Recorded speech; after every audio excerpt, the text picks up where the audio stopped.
నమస్కారం. ఎల్జేసీ TV news కి స్వాగతం.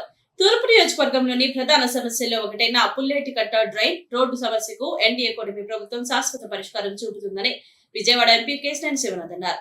తూర్పు నియోజకవర్గ పరిధిలోని 3వ division Gurudala panchayat office, post office ఏరియాలో విజయవాడ ఎంపీ కేశినేని శివనాథ్, ఎమ్మెల్యే గద్దె రామ్మోహన్ కలిసి గురువారం పర్యటించారు.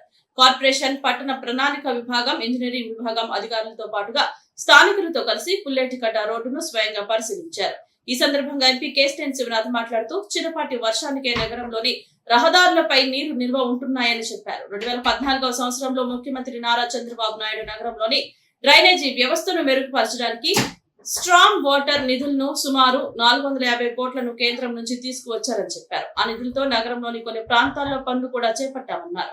2019వ సంవత్సరంలో ఎన్నికల్లో అధికారంలోకి వచ్చిన వైఎస్ జగన్మోహన్ రెడ్డి ఆ స్ట్రాంగ్ వాటర్ నిధులతో చేపట్టిన పనులను ముందుకు సాగనివ్వలేదన్నారు. ఆ నిధులను ఏం చేశారో కూడా తెలియని పరిస్థితి అన్నారు.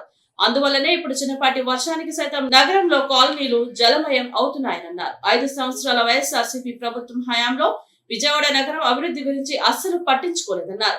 నగరంలోని డ్రైనేజీ వ్యవస్థను మెరుగుపరచడానికి కూటమి ప్రభుత్వం మళ్లీ చర్యలను చేపడుతుందన్నారు. అందులో భాగంగా పుల్లేటికట్ట డ్రైన్ తో పాటుగా రోడ్డును విస్తరించడం ద్వారా చాలా వరకు సమస్య పరిష్కారం అవుతుందని అన్నారు.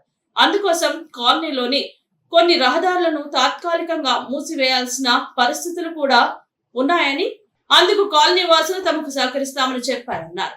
డ్రైన్ తో పాటుగా రోడ్డును విస్తరించడం ద్వారా సమస్య పరిష్కారం అవుతుందన్నారు. రోడ్డు 2 వైపులా విస్తరిస్తామని, ఈ అంశంపై మున్సిపల్ కమిషనర్ తో సమావేశం నిర్వహించనున్నామని ఎంపీ చెప్పారు.